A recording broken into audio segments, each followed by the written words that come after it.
first time I walked back into the stadium and we saw the England fans there, especially for me being English, seeing the emotion on people's faces, how excited people are. And what it does for watching as well, to see that. I think that people at home feed off that as well, in the pubs now, in the parks, etc. So here today is going to be carnival though. It's been phenomenal. It's been building before. We've been here like 5-6 hours beforehand. And what it's like outside has been crazy. It's been like being at Notting Hill Carnival. That's what it feels like. And that's been testament to the fans here. They've enjoyed it, they've loved it, but this is fantastic. This is what it's about. It's almost like we've forgotten what it was having fans in stadiums, isn't it? And it makes you realise how important they are. Oh, there's no doubt about it. I mean, we were here when there's 40,000 in there, and we were all saying how incredible that atmosphere was, because we've all played at a Wembley Stadium where there's been 80 or 90,000 in, but that night against Germany, it was incredible. And the same again in the semi-final against Denmark. And I think my one concern before the tournament started was how tired the players could be, because a lot of them would be running on empty because of what they've been through, how many games they've had to play in such a small amount of time. But the players have performed brilliantly right throughout the tournament. I think it's been so special right from the very start when Italy kicked us off, I think it was, to now, and I'm just hoping that the final is exactly the same. We've had some fabulous matches in this tournament, Frank. Incredible games, and players 100% would feed off fans, would feed off this spirit, this emotion. I think for me, when I think about the tournament, I think about the teams, 3 of the teams that have got to the semi-finals and onwards. England, we're seeing this spirit grow in this team. The Italians, watch them sing the anthem, watch them play, watch them celebrate.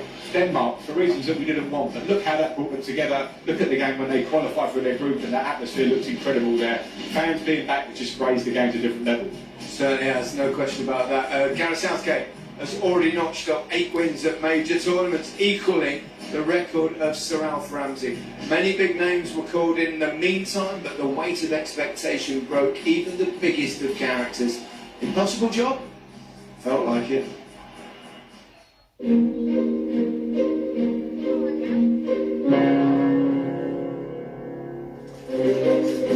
When you're appointed as manager within the team, you take on a job which has responsibility, has certainly enormous kudos and profile, and where the expectations will be very, very high, because everyone is waiting for that moment when their team succeeds once again. And in our case, it's been a long time since we were able to do it.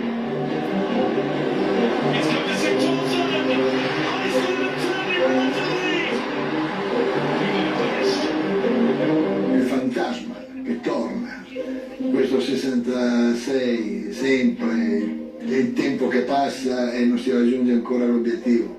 Io ero convinto che questa fosse una squadra molto buona, difatti quando arriva il mondiale arriva il fantasma e ti copre con le sue ali bianche e non ti fa rendere più come dovresti. We have enormous respect for everybody that was involved in that. It is an event that will forever be remembered by English football supporters. But I don't think we need to be burdened by history. We can use the past to inspire us and to learn from it. I think that in my short reign it was the greatest job and the worst job combined into 67 days. Really proud to be the man in the spotlight, even though it wasn't for long enough. It will always be one of the greatest moments in my career. The English football press is very, very good. They know football. Many times they are fair. Sometimes you think they are not fair, but they are good. But some other part of the press which has less to do with football,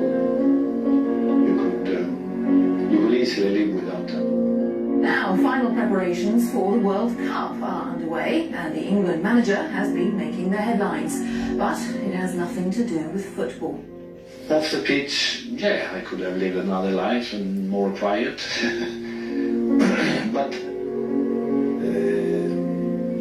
for me, private life is private. Professional life is professional. And never mix them together.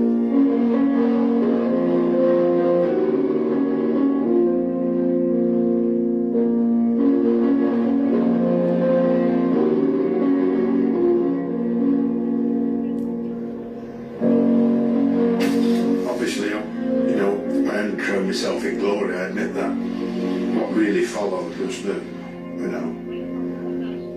I think this country should be embarrassed about how it goes about trying to destroy people. The intrusion and the destruction that's portrayed throughout the headlines throughout the media is quite devastating.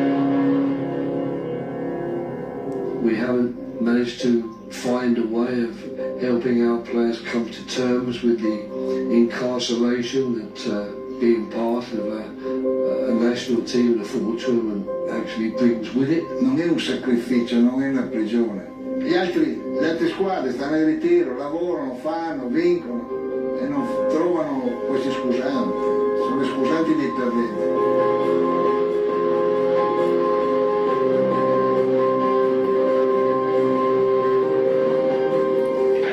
Any memories of that.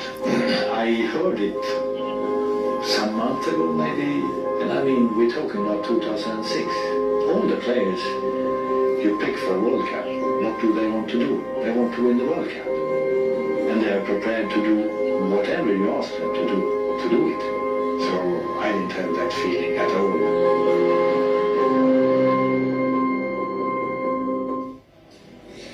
It's never quite happened. Been close on 1 or 2 occasions. 96, Gaza Studs. 90, the inside of the post with Waller, without the hand of God, all sorts of stuff like that.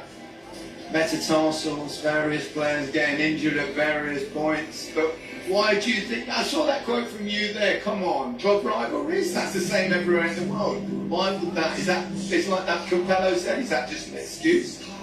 I genuinely believe that. I think if you speak to a lot of players, But how could you let that happen when you're playing for your country? Because it just consumed you, and there wasn't anything within the England squad from the manager downwards that was making you feel otherwise. And I think that's up to the management. I think that's where Gareth separates himself from previous managers. He's gone in, identified that this group have got to be together. I'm going to create a culture, a winning mentality, a mentality that is where we're all together. The togetherness is important, and the utmost importance. And I feel that wasn't seen. A big thing as well. Gareth doesn't listen to outside noise. No. Unfortunately, I think Bobby Robson was the same. I have to say. He never listened to outside noise, and he gathered that together. Yeah, and I think the other managers probably did, and that was probably part of their downfall. I think it's too simplistic. Sorry to say that. It's an excuse, as Capello said. I think you've always got to look at yourself, well, what could we do better? How can we get one up? How can we make this better? I think it's human nature for us as a group. I agree with what Rio said, by the way, but I think it's human nature. If you're mid-20s and I play with 4 or 5 Chelsea teammates, Rio plays with Manchester United, we go into a room, we've got separate tables, you stay within your clan. Yeah. That needed to be broken, and sometimes broken from above us. And you see now a group now that seems to have been broken, but also they came through in a lot of similar youth teams. We won the Youth World Cup with Foden, with Mason Mount, with players that are coming through together. That didn't really happen with us. So I think that complex is going to be a bit overspoken, but it was an underlying factor for sure. I think also you've got to give the FA some credit for the plan that they had. This hasn't just happened in the last 2 or 3 years. It's been building towards this. Well, this is the real reason why England now being successful. We've got greater depth, younger players coming through because we're prepared properly. It's only 8-10 years ago that little kids were playing on full-size pitches.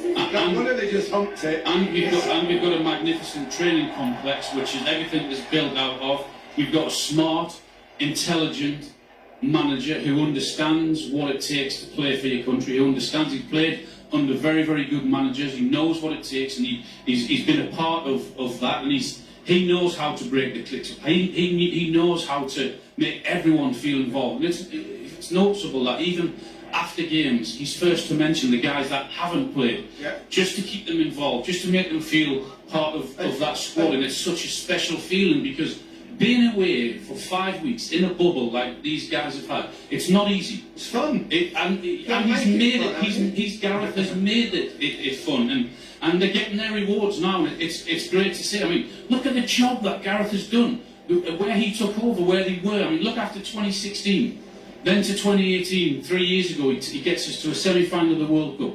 Then slowly but surely, he's building. It's all coming together nicely, and let's hope it finishes off tonight.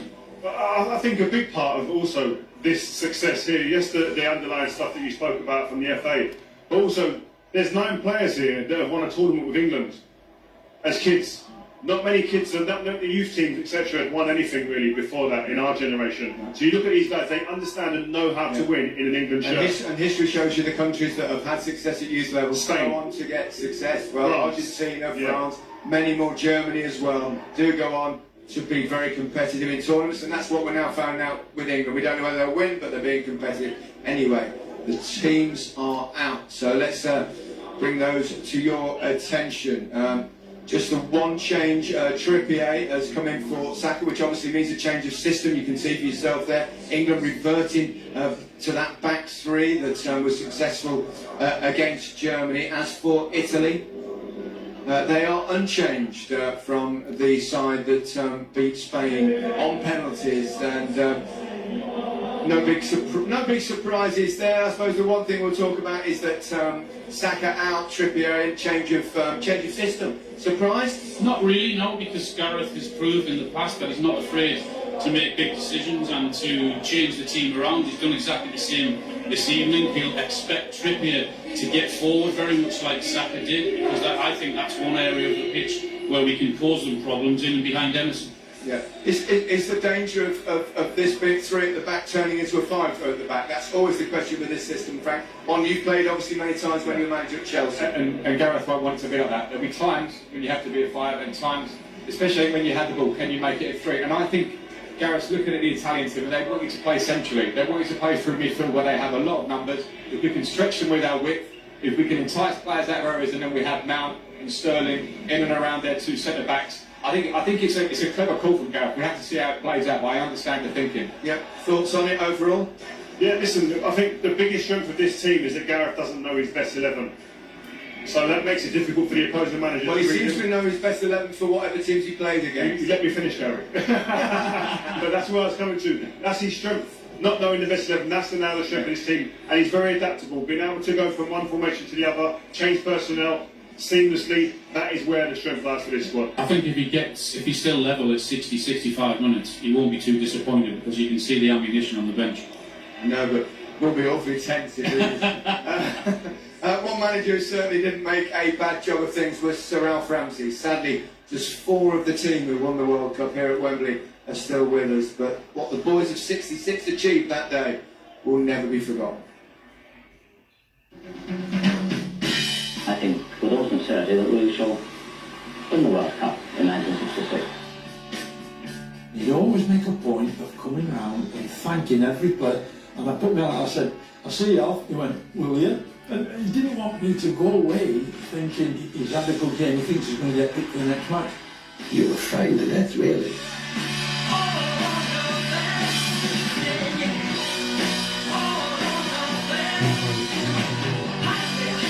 The place was abuzz, with photographers, camera crews, journalists throughout the dressing room, and it was just a big buzzing mob. This is a World Cup final.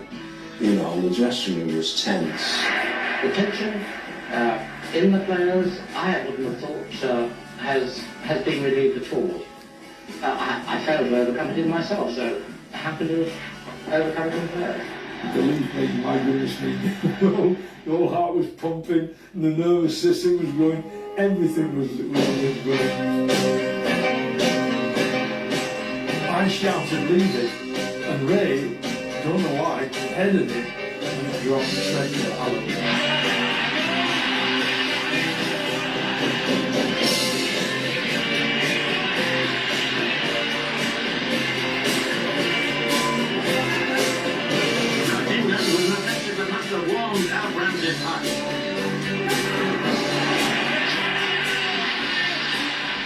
Separate photos of me jumping quite high.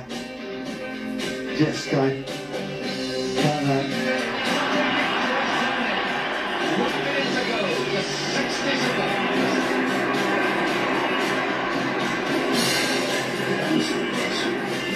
Ended up the ball in the back of the net. Couldn't believe it all this time. But now they have another 30 minutes. As they got together, they sat down on the floor, and as we all now get round and go, "Hey,